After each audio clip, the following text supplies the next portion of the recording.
Di tengah hiruk-pikuk pasar tradisional Cianjur, Letnan Aryo, seorang perwira muda TNI yang dikenal tegas dan berintegritas, tidak pernah menyangka bahwa insiden sepele, mobil dinasnya dirusak preman parkir, akan menyeretnya dalam jaring-jaring kekuasaan kotor yang melibatkan oknum aparat. Berawal dari niat menegakkan keadilan dan memberantas keresahan masyarakat terhadap para preman, Aryo justru menghadapi konspirasi berlapis.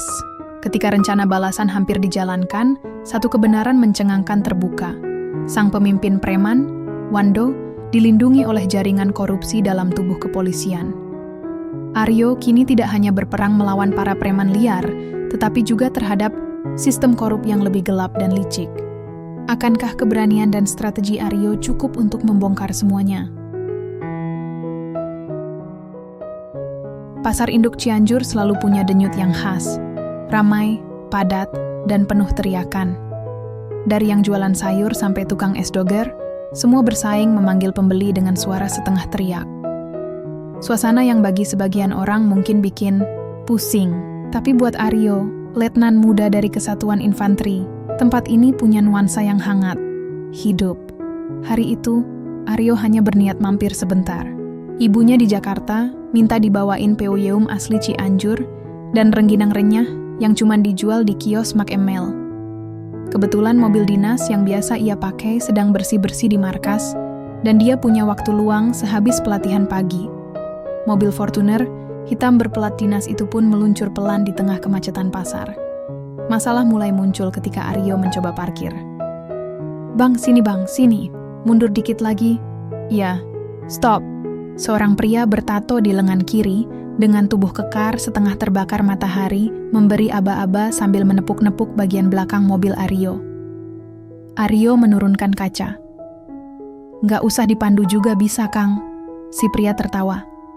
Hehehe, biasa bang, parkir di sini bayar jatah. 10.000 aja, aman. Aryo mengerutkan dahi. Ini area umum, masa parkir di pinggir jalan bayar segitu? Wah, nggak tahu ya bang. Semua yang parkir di sini bayar. Kalau nggak mau, minggir aja. Nada suara pria itu mulai berubah. Bukan ancaman, tapi ada tekanan. Ini tentara, Kang. Ujar Aryo santai, mengangkat ID card dinas dari dashboard. Dan aku cuma mau beli peyem sebentar. Nggak ada aturan bayar kayak gini. Pria itu tersenyum miring. Tentara juga manusia, bang. Sama aja. Mau siapapun, bayar tetap bayar. Aryo menarik napas, menahan diri. Saya pergi bentar. Kalau kamu ganggu mobil ini, kita ketemu lagi dengan cara yang beda. Lalu ia turun dan melangkah ke arah kios Mak Emel tanpa menoleh lagi. Pria bertato itu meludah ke tanah dan menatap punggung Aryo dengan tatapan panas. Tidak sampai 15 menit, Aryo kembali. Tapi yang ia temukan membuatnya berhenti di tengah jalan. Kaca spion kanan hancur, bodi belakang mobil penyok. Dan yang paling parah, ada tulisan kasar dari cat semprot di pintu. Sok jago, mampus lu. Beberapa orang di sekitar cuma bisa geleng-geleng. Tidak ada yang berani bicara. Tapi kamera ponsel warga sudah mulai bekerja. Salah satu remaja bahkan tanpa malu memvideokan Letnan Aryo dari jauh, lengkap dengan narasi dramatis ala seleb TikTok. Aryo berdiri mematung, dadanya panas. Tapi bukan karena mobilnya. Ia marah karena melihat ketakutan di mata para pedagang dan pengunjung. Semua tahu siapa yang melakukannya, tapi tidak ada yang berani bicara. Seperti sudah biasa. Seperti ini bukan kejadian baru. Kamu lihat siapa yang rusak mobil ini? Tanya Aryo pada tukang parkir resmi yang berada 2 kios dari tempat mobilnya. Pria itu menunduk. Maaf, Pak, saya nggak lihat. Tadi saya ke musala. Kamu bohong. Si pria makin menunduk. Namanya siapa? Yang tadi ngotot minta uang? Wando, Pak. Tapi saya nggak ikut-ikut. Saya cuma kerja jaga parkir resmi. Saya nggak berani. Aryo diam sejenak, lalu membuka ponsel. Dia mengambil foto mobilnya. Beberapa detik kemudian, dia merekam dirinya sendiri sambil menunjuk ke kerusakan mobil. Menjelaskan bahwa ini adalah mobil dinas TNI yang dirusak oleh preman parkir liar. Ini bukti bahwa masyarakat Cianjur hidup dalam teror. Teror dari preman-preman yang bebas berkeliaran dan seolah-olah berkuasa di jalanan. Saya tidak akan diam. Tak lama, video itu dikirim ke grup internal batalion, dan dalam waktu kurang dari 1 jam, video itu meledak di media sosial. Komentar bermunculan. Akhirnya ada yang berani lawan preman. Pasar Cianjur emang udah lama dikuasai mereka. Salut buat Pak Tentara. Nggak nyangka mobil dinas aja dirusak. Kalau kita rakyat biasa, bisa apa? Malam itu, di markas, Aryo duduk di ruang perwira. Komandannya menatapnya tajam sambil memainkan rokok di jari. Kamu cari perkara besar? Aryo, saya nggak cari perkara, Pak. Saya cuma muak lihat ketidakadilan didiamkan. Preman bukan musuh yang mudah. Mereka bukan sendirian. Kamu tahu apa artinya ini? Aryo mengangguk. Saya siap, Pak. Komandannya terdiam sejenak, lalu menepuk bahunya. Kalau kamu serius, saya akan dukung. Tapi kamu harus siap semua kemungkinan. Aryo tersenyum kecil. Saya nggak punya niat main-main, Pak. Ini bukan soal mobil. Ini soal harga diri dan rasa aman rakyat. Dan begitulah semuanya dimulai. Dari sedikit keributan di pasar, menuju badai besar yang tak pernah Aryo bayangkan sebelumnya. Hidup di Cianjur punya caranya sendiri dalam mengajarkan sabar. Macet, pasar yang padat, harga bahan pokok naik turun, dan preman. Bagi warga, preman itu bukan cerita baru. Sudah seperti debu di pagi hari, mengganggu, tapi lama-lama orang terbiasa. Tapi tidak untuk Letnan Aryo. Video yang ia unggah sehari sebelumnya meledak. Dalam semalam, jumlah views sudah tembus 100.000. Wartawan mulai berdatangan ke pasar. Warga mulai ramai-ramai berbagi kisah yang selama ini mereka simpan rapat. Rasanya seperti luka lama yang akhirnya bisa diobati, tapi perihnya masih terasa. Aryo berdiri di tepi jalan pasar dengan seragam dinas lengkap. Bukan untuk gagah-gagahan. Dia ingin dilihat. Ingin orang tahu bahwa dia kembali bukan untuk balas dendam, tapi untuk mendengar. Hari itu, satu persatu warga datang kepadanya. Awalnya malu-malu, lalu pelan-pelan suara mereka mengalir. Pak, saya pernah ditendang waktu nggak bawa uang receh buat bayar parkir, kata seorang ibu paruh baya penjual gorengan, matanya sembab. Padahal saya cuma dagang, Pak, nggak ganggu siapa-siapa. Tiap hari kami bayar, Pak, nggak sekali 2 kali, ujar sopir angkot. Mereka datang minta setoran wilayah, katanya buat keamanan. Tapi kalau telat, kami diancam. Spion dipatahkan, ban digembosi. Wando orangnya kasar, Pak. Tapi yang lebih ngeri, dia punya anak buah banyak. Kalau ada yang ngelawan, langsung dikeroyok. Polisi? Mereka pura-pura nggak tahu, Pak. Aryo mendengarkan semuanya. Tidak memotong, tidak menilai. Hanya mengangguk. Wada mencatat di buku kecil yang selalu dia bawa. Tapi dalam hati, ia menahan amarah. Kenapa warga harus hidup seperti ini? Di negeri sendiri, di pasar sendiri. Tapi merasa terjajah. Tapi satu percakapan membuat Aryo benar-benar terpukul. Seorang, anak remaja, mungkin masih kelas 2 SMP mendekat. Bajunya lusuh, rambutnya acak-acakan, tapi sorot matanya tajam. Om yang di video itu ya? Aryo tersenyum. Iya, Dek. Kenapa? Aku senang lihat Om marah ke preman. Aku dulu juga pernah dipukulin sama anak buahnya Wando. Aryo tertegun. Kenapa kamu dipukulin? Soalnya aku ngamen deket area parkir. Katanya ganggu usaha mereka. Padahal aku cuma nyanyi, Om, biar bisa beli buku. Diam. Aryo tidak bisa berkata-kata. Anak itu kemudian mengeluarkan sebuah buku catatan dari tas plastik kecilnya. Isinya coretan lirik lagu yang dia tulis sendiri. Aku suka bikin lagu, Om. Tapi sekarang aku takut keluar rumah. Senyum Aryo, menipis. Apa nama kamu? Rangga, Om. Rangga, gumam Aryo. Kalau Om janji semua ini bakal berubah, kamu percaya? Rangga mengangguk. Aku percaya, tapi cuman kalau Om yang lakuin. Sore itu, Letnan Aryo duduk sendiri di warung kopi kecil. Gelas kopi hitam di depannya sudah dingin, tapi pikirannya masih mendidih. Ucapan Rangga berputar-putar di kepalanya, bukan karena dramatis, tapi karena begitu nyata. Aryo tahu, ini lebih dari sekadar konflik kecil. Ada sesuatu yang lebih dalam. Rasa takut yang sudah terlalu lama menetap di hati rakyat. Ia membuka ponselnya, mengetik pesan ke grup khusus timnya. Mulai besok kita bikin pemetaan. Siapa saja yang terlibat, siapa Wando, siapa saja anak buahnya, bagaimana dia beroperasi. Kita cari akar masalahnya. Jangan langsung tangkap, kita harus paham dulu sistemnya. Tak lama, satu balasan muncul. Siap, Letnan. Tim siap jalan. Malam harinya, Aryo menerima pesan tak dikenal. Jangan ikut campur urusan pasar. Kamu, pikir kamu siapa? Tentara bukan raja. Ingat itu. Nomor tidak dikenal. Tidak ada nama. Aryo hanya tersenyum kecil dan mematikan layar ponselnya. Kalau mereka sampai kirim ancaman, artinya mereka mulai takut, bisiknya pada diri sendiri. Sementara itu, di sudut gelap pasar, di sebuah bangunan tua tak berfungsi, Wando duduk mengamati berita di TV kecil. Letnan Aryo ya, gumamnya. Seorang anak buahnya Danu mendekat. Gimana bang? Kita serbu markasnya? Wando menggeleng pelan, wajahnya datar tapi dingin. Enggak, kita pantau dulu. Tentara itu beda. Enggak bisa disikat sembarangan. Ia mengisap rokok dalam-dalam. Tapi, kalau dia nginjek terlalu dalam, kita kasih pelajaran. Sekali dan untuk selamanya.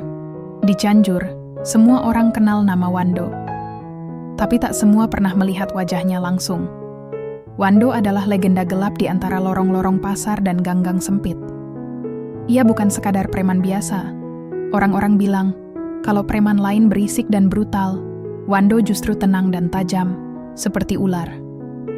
Tak banyak bicara, tapi sekali bergerak, ada yang hilang. Entah barang, kios, atau kadang, orang. Dan sekarang, Wando mulai merasa terusik. Pagi itu, Letnan Aryo duduk di ruang belakang warung kopi milik Pak Mahmud, mantan Intel. Teni yang kini hidup tenang sebagai penjual rokok dan kopi sachet. Di depannya, ada dua orang anggota tim yang Aryo percayai, Serka Dimas dan Praturio. Ini data mentah dari warga dan pedagang, kata Dimas sambil menyodorkan map kusam. Wando punya sekitar 12 anak buah tetap, sisanya freelance, bayaran harian. Area kekuasaannya meliputi hampir seluruh sisi timur pasar, terminal kecil, dan jalan masuk arah barat. Dia juga diduga pegang pasar malam. Uangnya dari mana? Tanya Aryo. Parkir, pungutan lapak, jatah keamanan, sewa preman buat ancaman, dan ini yang mengejutkan. Ada dugaan dia juga ngatur aliran rokok ilegal yang masuk ke kios-kios. Aryo mengangguk pelan. Dia lebih dari sekadar preman. Ini udah sindikat. Rio menyela. Dan yang lebih parah, kita nggak bisa sembarang nyentuh dia. Ada laporan, off the record, kalau dia punya backing dari aparat. Hening sejenak. Kata backing itu terasa seperti palu menghantam meja. Aryo mendengus. Jadi ini kenapa operasi kita kemarin digagalkan. Di sisi lain kota, di sebuah rumah petak yang tampak biasa dari luar, tapi punya ruang bawah tanah luas, Wando sedang menerima tamu. Bukan anak buah, tapi seseorang yang memakai seragam polisi. Tenang aja, Wan. Selama lo nggak bikin gerakan bodoh, gue bisa redam semua laporan, kata si polisi sambil menyesap kopi hitam. Namanya AKP Surya, pejabat di polsek setempat. Wando tersenyum datar. Letnan Aryo itu bikin keributan. Dia mulai ngulik-ngulik anak-anak gua. Gua denger. Tapi sabar. Tentara beda sama sipil. Salah langkah, bisa panjang urusannya. Gua lagi coba lobi ke atas, biar dia ditarik keluar kota. Wando tertawa pendek. Gue nggak sabar nunggu lobi lo, Pak. Kalau dia mulai ngacak-ngacak lapangan gue, kita harus kasih pelajaran duluan. AKP Surya menyeringai. Gue ngerti, tapi jangan terlalu kelihatan. Nanti kita sama-sama tenggelam. Sementara itu, Aryo kembali menyamar. Kali ini ia turun langsung. Dengan jaket lusuh dan topi jelek, Dia berkeliling pasar layaknya warga biasa. Tidak ada yang mengenalinya, kecuali satu orang. Pak Didi, tukang becak tua yang pernah jadi informan saat operasi militer di daerah konflik bertahun lalu. "Pak Didi, Wando ngumpulnya di mana sekarang?" tanya Aryo pelan. Pak Didi melirik sekeliling, lalu berbisik. Dia sering di gudang kosong bekas pabrik tahu, belakang pasar. Tapi dijaga, gak sembarang orang bisa masuk. Bahkan tukang sampah pun diusir. "Dia tinggal di situ?" "Bukan, itu markas koordinasi. Tempat nyimpen jatah dan ngatur anak buah. Rumah aslinya entah di mana, gak ada yang tahu. Hari mulai sore, langit mendung, angin pasar membawa bau rempah, keringat, dan debu. Aryo berjalan melewati gang kecil, lalu berhenti di belakang kios kelontong. Dari kejauhan, terlihat seorang pria berbadan besar sedang membagi-bagikan uang kepada 4 orang. "Itu Danu," bisik Rio dari ujung jalan, memantau melalui kamera kecil di dalam topi. "Dapat wajahnya?" "Dapat. Kita simpan bukti video." Danu adalah tangan kanan Wando. Pria itu dikenal temperamental dan sering jadi eksekutor lapangan. Kalau Danu yang datang, biasanya bukan cuma ancaman, tapi aksi. Malamnya, Aryo dan timnya berkumpul kembali di markas kecil mereka, sebuah rumah kontrakan sederhana yang disulap jadi pos investigasi tak resmi. Dindingnya dipenuhi peta, foto wajah, panah merah, dan coretan nama-nama. "Wando tidak bisa kita lawan dengan kekerasan langsung," ucap Aryo sambil menunjuk bagan relasi di papan tulis. "Dia bukan sekadar musuh jalanan, dia punya sistem, dan sistem itu dilindungi oknum." "Jadi, langkah selanjutnya apa, Letnan?" tanya Dimas. "Kita harus cari titik lemahnya. Satu orang yang bisa kita goyang. Kalau sistem ini seperti menara kartu, satu kartu saja roboh. Semua ikut jatuh." Malam itu, Aryo duduk sendiri di balkon. Angin dingin menerpa wajahnya, tapi pikirannya lebih dingin. "Wando, kamu pikir kamu raja di pasar. Tapi bahkan raja pun bisa jatuh, asal tahu di mana mesti dipukulnya." Tangannya mengeratkan genggaman pada cangkir teh. Dalam hatinya dia tahu, ini baru permulaan. Tak semua pertempuran dimulai dengan tembakan. Beberapa dimulai dengan obrolan pelan, strategi sederhana, dan secangkir kopi pahit. Letnan Aryo tahu, melawan Wando secara langsung bukan langkah yang bijak. Bukan karena ia takut, tapi karena ia paham sistem yang melindungi Wando jauh lebih kompleks daripada sekadar barisan preman bertato.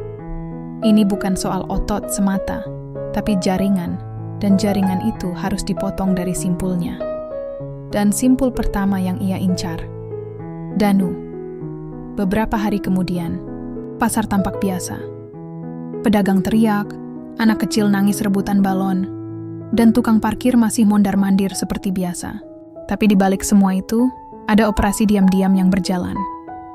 Aryo membagi timnya jadi 3. Tim pantau, dipimpin Rio, yang bertugas mencatat semua aktivitas Wando dan anak buahnya di lapangan. Tim interaksi, dipimpin Dimas, yang menyamar dan menyusup ke beberapa titik parkir ilegal. Aryo sendiri, yang turun langsung menggali informasi dari masyarakat, membangun kepercayaan warga, dan mencari titik lemah psikologis dari para preman. Hari itu, target mereka adalah warung kecil milik Bu Santi, janda dengan 2 anak yang kiosnya kerap disambangi Danu. "Bu, kenapa ibu terus-terusan kasih uang keamanan ke mereka?" tanya Aryo pelan saat mereka duduk di bangku kayu warung. Yang sempit, Bu Santi menunduk. "Saya udah pernah nolak, Pak. Tapi malamnya, lapak saya dilempar batu. Esoknya anak saya jatuh waktu pulang sekolah. Roda sepedanya dikunci pakai kawat. Saya nggak mau apa-apa, Pak. Saya cuma mau dagang tenang." Aryo diam sejenak. "Kalau kami bisa jamin keamanan ibu, mau bantu kami?" Bu Santi menatap Aryo lama. Matanya basah. "Kalau Bapak janji, saya percaya." Malam harinya, Bu Santi diminta untuk tetap menjalankan rutinitas seperti biasa. Danu dijadwalkan datang mengambil setoran mingguan seperti biasa. Dan itu adalah momen yang ditunggu-tunggu Aryo dan tim. Tepat jam 8 malam, Danu datang. Ia datang dengan 2 anak buah, tanpa sadar bahwa beberapa anggota tim Aryo sudah mengintai dari kejauhan, lengkap dengan kamera tersembunyi. Tapi malam itu terjadi hal tak terduga. Saat Danu menerima amplop dari Bu Santi, tiba-tiba anak lelaki, Bu Santi, Yuda, keluar dari balik kios, menatap Danu dengan berani. Kamu pikir kamu kuat karena orang takut? Kamu bukan kuat, kamu pengecut. Semua orang diam. Danu menoleh pelan, wajahnya langsung berubah gelap. Apa lu bilang, bocah? Danu melangkah maju, tapi tiba-tiba dari balik truk kosong, Aryo muncul. Tidak sendiri, bersama 2 orang tentara berseragam loreng. Sentuh anak itu, dan kamu sentuh kami, ucap Aryo datar, tatapannya tajam. Danu terkejut, tapi dia mencoba tetap tenang.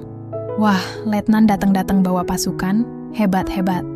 Tapi ini cuma urusan kecil, gak perlu digedein. Aryo melangkah lebih dekat. Kamu pikir kami gak tahu sistem kamu? Kamu pikir kami cuma lihat lu ambil amplop? Kami punya rekaman transaksi kamu 2 minggu terakhir. Termasuk kamu nyuruh anak buah pukulin sopir angkot yang nolak bayar. Danu mulai panik. Tapi ia tertawa, mencoba menutupi rasa takutnya. Hahaha. Kamu bisa lapor ke siapa? Polisi? Jangan mimpi, Letnan. Gak semua orang bisa kamu atur. Aryo hanya menatapnya dalam. Kami gak akan tangkap kamu malam ini, Danu. Tapi dengar baik-baik. Kamu adalah kunci. Dan dalam waktu dekat, kamu akan memilih. Tetap ikut Wando, atau jatuh sendirian. Lalu ia berbalik dan pergi, meninggalkan Danu yang diam 1000 bahasa. Di markas kecil mereka, Aryo membuka peta besar pasar. Kita udah punya setengah puzzle-nya. Tapi untuk membuka semuanya, kita harus buat satu dari mereka goyah. Dan menurutku, Danu akan jadi celah pertama. Dimas mengangguk. Dia gak sekuat yang dia kira. Apalagi kalau tahu atasannya bakal ninggalin dia kalau keadaan panas. Rio menimpali, kita bisa bikin Danu ketakutan. Kita permainkan persepsinya. Kasih dia info bocor palsu. Biar dia mulai curiga pada sistemnya sendiri. Aryo tersenyum tipis. Perang bukan soal peluru, kadang cukup dengan keraguan. Sementara itu, di tempat persembunyiannya, Wando mendengar kabar soal kejadian malam tadi. Aryo mulai main psikologis, ya, gumamnya. Danu sudah duduk di hadapannya, terlihat sedikit gugup. Bang, dia bilang punya rekaman. Wando menatapnya tajam. Kamu panik? Nggak. Cuman, kalau mereka benar-benar punya semua bukti Wando berdiri.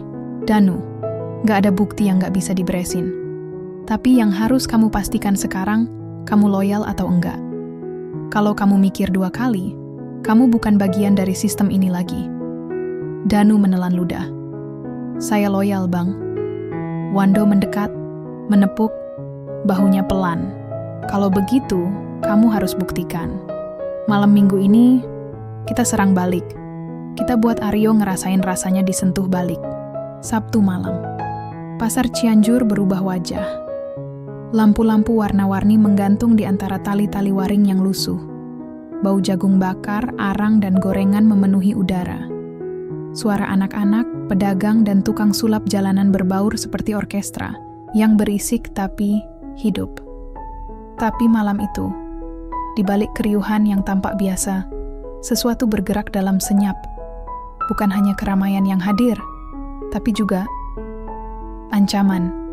Letnan Aryo berdiri tak jauh dari gerbang utama pasar malam, menyamar sebagai tukang kopi keliling. Di pundaknya ada termos aluminium, dan di tangannya, payung kecil yang ia pegang sebagai penyangga kamera tersembunyi. Dimas melapor lewat earpiece kecil. Target belum kelihatan, Letnan, tapi suasana gak enak. Terlalu banyak wajah baru malam. Ini, Rio dari sisi selatan pasar mengonfirmasi. Ada sekitar 6 pria bertato, nyebar, posisi strategis. Seolah nunggu kode. Aryo menegang. Itu bukan pengamanan preman biasa. Mereka siap gerak. Wando mau nunjukin dia masih pegang kendali. Sementara itu, Danu berdiri gelisah di belakang truk logistik pasar. Matanya menatap layar ponsel. Ada pesan dari Wando. Tunggu kode. Begitu Aryo muncul, buat kacau. Tapi ingat, jangan bunuh. Bikin takut, kasih luka yang ngena. Danu menarik napas panjang. Tangannya dingin, tapi egonya terbakar. Ia ingin membuktikan pada Wando kalau dia masih setia.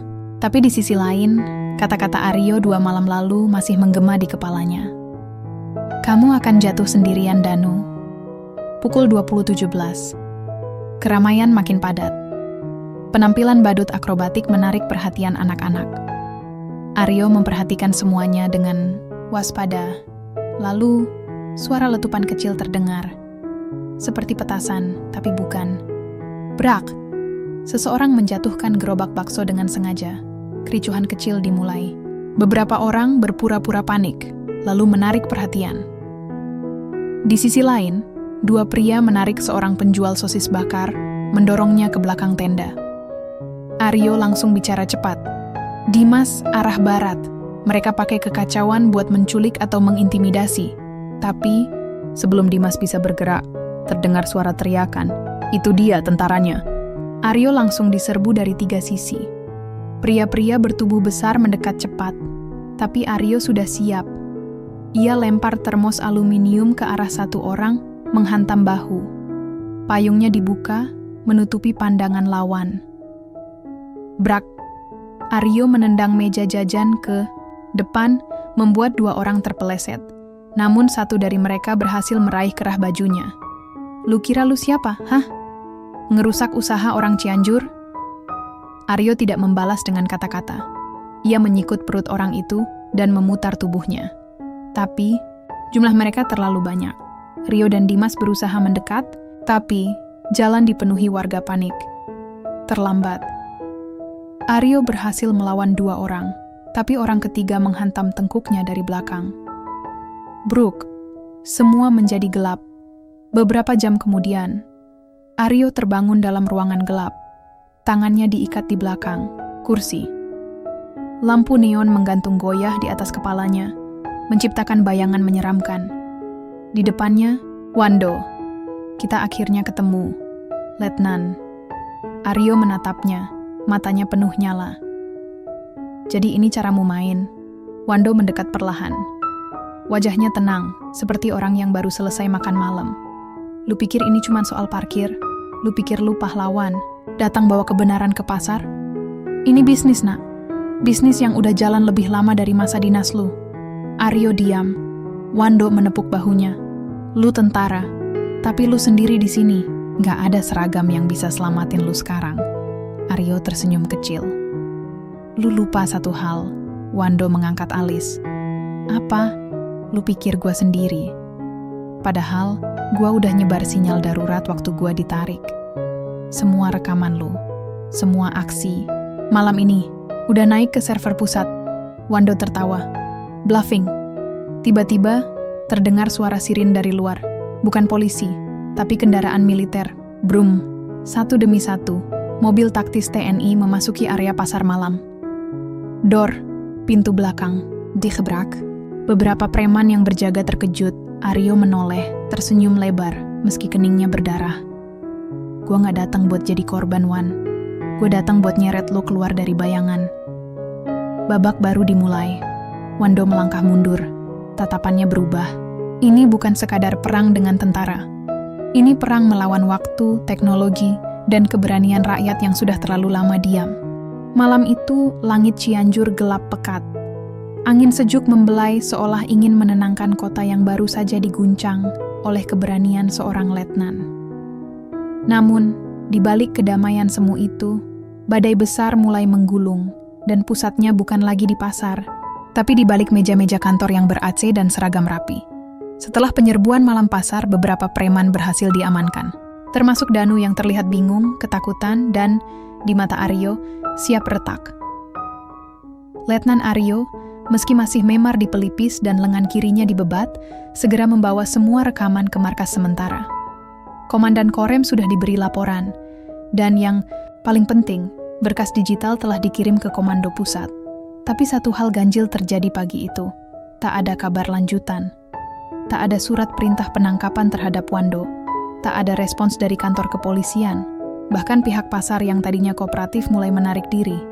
Seolah semua orang sepakat untuk diam. Ini nggak masuk akal, Letnan. keluh Rio sambil mengacak-acak rambutnya. Kita udah punya semua bukti.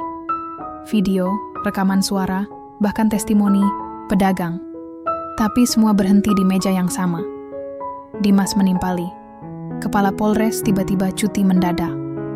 Dan penggantinya justru nyuruh kita fokus pada tugas utama sebagai TNI dan hindari konflik sipil.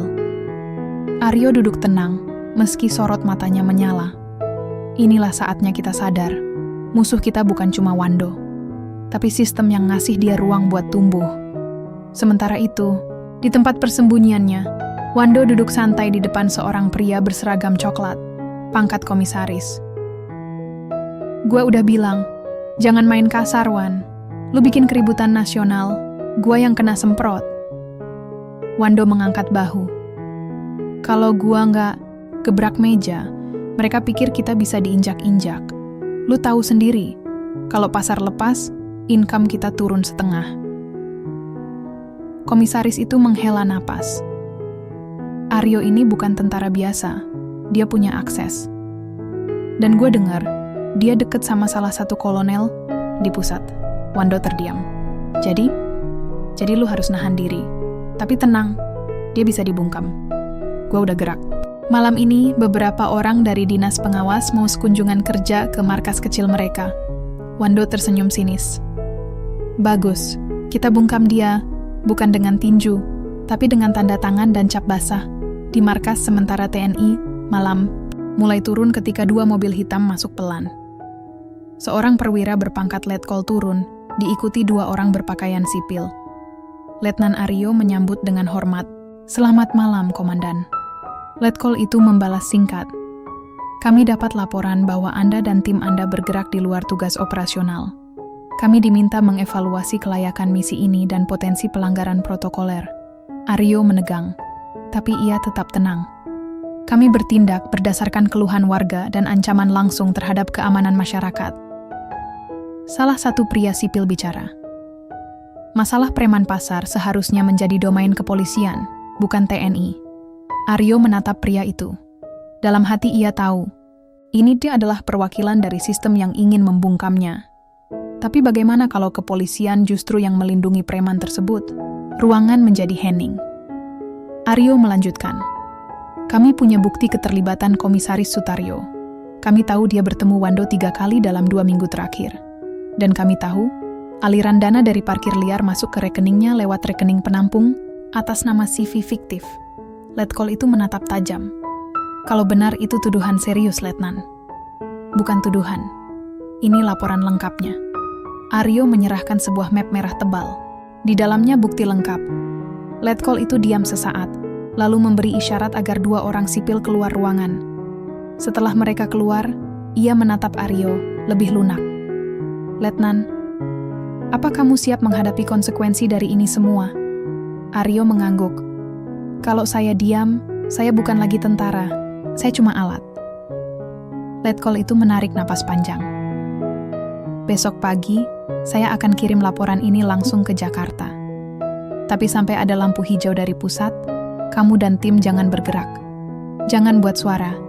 Mereka akan cari cara buat menjatuhkan kamu. Siapkan dirimu." Aryo menunduk. "Siap, Komandan." Di luar ruangan, Danu mendengarkan percakapan itu dari balik dinding. Tubuhnya gemetar.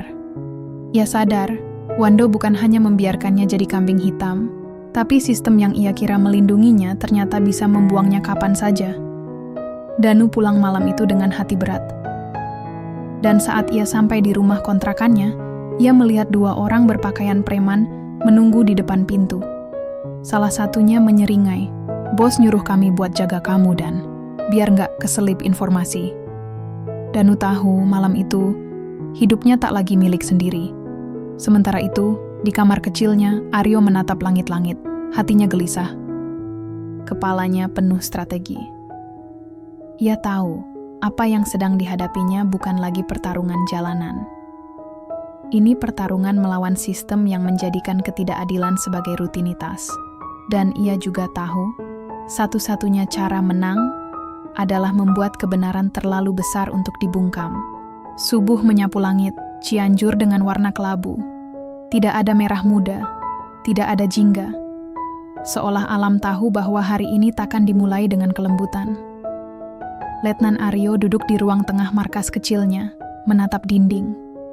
Kopi di cangkirnya, dingin. Matanya sembab karena malam sebelumnya tak tidur sama sekali. Ia tahu, waktu untuk menunggu sudah lewat. Pukul 12 WIB. Pesan dari Letkol belum juga datang, tapi pesan dari rakyat sudah mulai berdatangan melalui akun media sosial resmi. Batalionnya, rekaman kejadian pasar malam sebelumnya sudah viral. Video yang diunggah dengan judul "Preman Parkir, Polisi Korup, dan Letnan yang Melawan" hanya butuh 3 jam untuk dilihat ratusan ribu kali. Komentar dari warga membanjir. "Saya penjual siomay di pasar induk.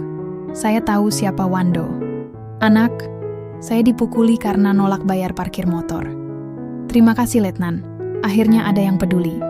Pukul 07.45 WIB. Suara ketukan cepat di pintu. Dimas masuk dengan napas terburu-buru. "Letnan, kita nggak bisa tunggu perintah lagi. Warga udah berkumpul di depan pasar induk. Mereka minta kita temani mereka lapor ke balai kota. Dan ada wartawan, Mas." Aryo terdiam sejenak, lalu berdiri. Ia menggulung lengan bajunya. Kalau sistem gak bergerak, maka rakyat harus jadi getarannya. Pukul 09.00 WIB.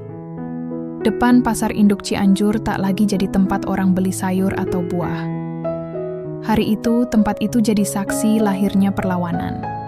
Ratusan warga berdiri dengan spanduk, poster, dan suara yang sudah terlalu lama mereka simpan di tenggorokan. Ada ibu-ibu, ada tukang becak, ada mahasiswa, dan ada juga para pedagang kecil. Di depan mereka, berdiri Aryo dan tim kecilnya. Bukan sebagai tentara bersenjata, tapi sebagai penjaga suara rakyat. "Kita nggak datang buat ribut," ujar Aryo lantang. "Kita datang buat bicara. Tapi kalau mereka nggak dengar, maka kita akan membuat mereka harus dengar." Namun, tak lama berselang 6 mobil polisi datang. Bukan untuk mengamankan, tapi untuk menghentikan. Di barisan depan, berdiri Komisaris Sutaryo. Wajahnya kaku, tapi matanya penuh api. "Letnan Aryo, Anda melanggar prosedur. Membawa pasukan dalam kegiatan sipil tanpa izin atasan. Anda sekarang kami nyatakan dalam status penahanan sementara." Orang-orang langsung berteriak. Suara warga naik. Emosi meluap. "Bapak ini korup. Kami tahu semua." "Pak Aryo bela kami." "Kenapa ditahan?" Tapi polisi terus maju. Dimas mencoba melindungi Aryo. Rio bersiap kalau ada keributan. Namun saat Komisaris Sutaryo hampir mencapai Aryo, dari belakang masa seorang pria melangkah maju. Danu tubuhnya lelah, matanya merah, tapi mulutnya tegas. "Saya punya rekaman percakapan saya dengan Wando dan Komisaris. Semua ada. Termasuk rencana mereka buat jebak Letnan Aryo." Semua terdiam.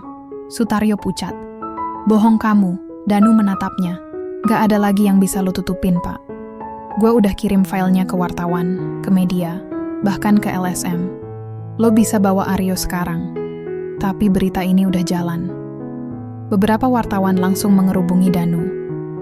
Aryo menatapnya, perlahan tersenyum. Dan kemudian, sebuah mobil SUV berpelat militer berhenti di pinggir jalan. Turun dari sana, Letkol Prasetyo, atasan langsung Aryo. Ia melangkah pelan ke tengah kerumunan. Polisi menepi. "Aryo," katanya tegas, "kamu seharusnya menunggu perintah." Aryo berdiri tegap. "Maaf Komandan, tapi kami sudah terlalu lama diam." Letkol Prasetyo menatapnya tajam, lalu mengangguk pelan. Ia menoleh ke arah Komisaris Sutaryo. "Komisaris, saya sudah membaca laporan investigasi Letnan Aryo. Saya sudah verifikasi datanya. Dan saya juga dapat laporan langsung dari komando. Anda sekarang resmi dalam penyelidikan internal." Warga bersorak. Polisi bingung. Sutaryo tak bisa berkata-kata. Ia mencoba mundur, tapi sudah terlambat. 2 anggota Propam datang dari arah berlawanan dan membawanya masuk mobil. Di kejauhan, Wando melihat semua dari balik kaca mobil. Tangannya gemetar. Ia tahu, waktunya habis. Sistem yang selama ini melindunginya sudah mulai runtuh. pukul 14.30 WIB, warga mulai bubar dengan haru. Beberapa memeluk Aryo, beberapa mencium tangannya. Danu duduk di tangga pasar, menangis diam-diam. Aryo menghampirinya, lalu duduk di sebelahnya. "Gua udah terlambat ngelawan, Letnan." Gumam Danu. Aryo menjawab, "Tapi lo gak pernah terlalu telat buat nyelamatin orang lain. Hari ini lo buktiin, itu, langit Cianjur akhirnya pecah. Bukan karena hujan, tapi karena kebenaran yang tak bisa dibungkam lagi." Cianjur kembali terang. Hujan yang mengguyur malam sebelumnya seolah mencuci luka-luka lama. Jalanan pasar yang dulu penuh teror parkir liar, kini dipenuhi pedagang yang tersenyum. Suara gaduh preman telah berganti dengan teriakan tukang sayur dan tawa anak kecil. Namun bagi Letnan Aryo ini bukan akhir. Hanya jeda sebelum bab baru dimulai. Seminggu pasca kejadian itu, Wando berhasil ditangkap saat mencoba kabur keluar kota. Ia tidak sendiri. Beberapa oknum dari kepolisian dan pejabat pasar turut diseret dalam penyelidikan. Berita itu menjadi nasional. Headline hari itu berbunyi, "TNI ungkap jaringan premanisme dan korupsi parkir di Cianjur. Warga dukung total." Letnan Aryo tidak hadir di layar kaca. Ia memilih diam, jauh dari kamera. Tapi namanya disebut di mana-mana. Di warung kopi, di grup WhatsApp warga, di pos ronda, nama Letnan Aryo kini bukan cuma pangkat, tapi simbol perlawanan.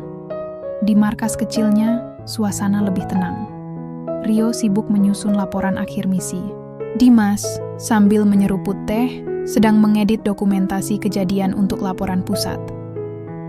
"Letnan," ujar Rio sambil tersenyum, "kita resmi dapat surat penghargaan dari Panglima Daerah.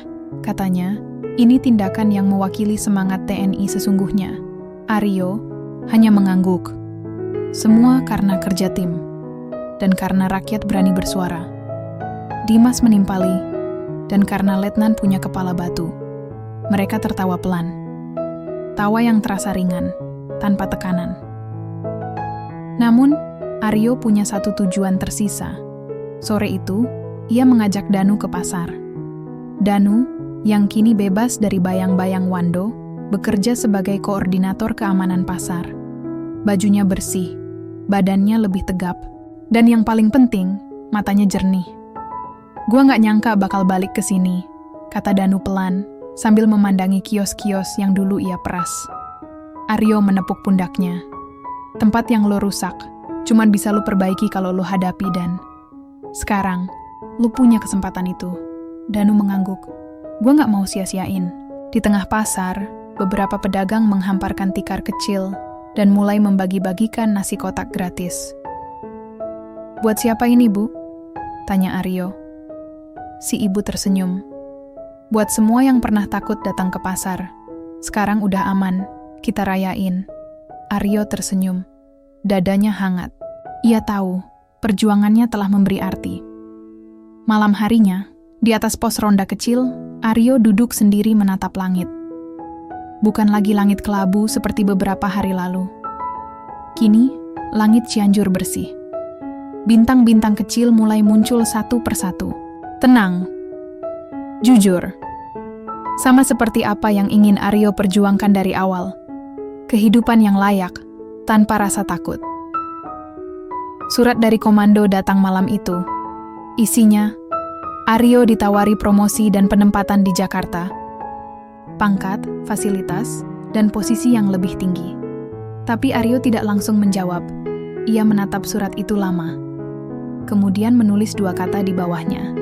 "Saya pikirkan." Keesokan harinya, ia menyusuri pasar tanpa seragam. Tak ada yang menyapanya. Dengan Letnan. Mereka memanggilnya dengan sapaan sederhana, Pak Aryo. Dan ia senang dengan itu. Karena ia tahu, pangkat bisa naik dan turun. Tapi kepercayaan rakyat itu hanya bisa didapat dengan keberanian. Akhirnya, setelah hujan panjang, setelah luka dan air mata, Cianjur perlahan belajar berdiri sendiri. Dan Letnan Aryo, pahlawan yang tak ingin disebut pahlawan, membiarkan dirinya larut dalam kehidupan itu. Menjadi bagian dari solusi. Bukan hanya sebagai tentara, tapi sebagai manusia yang memilih berdiri saat semua orang memilih diam. Tamat.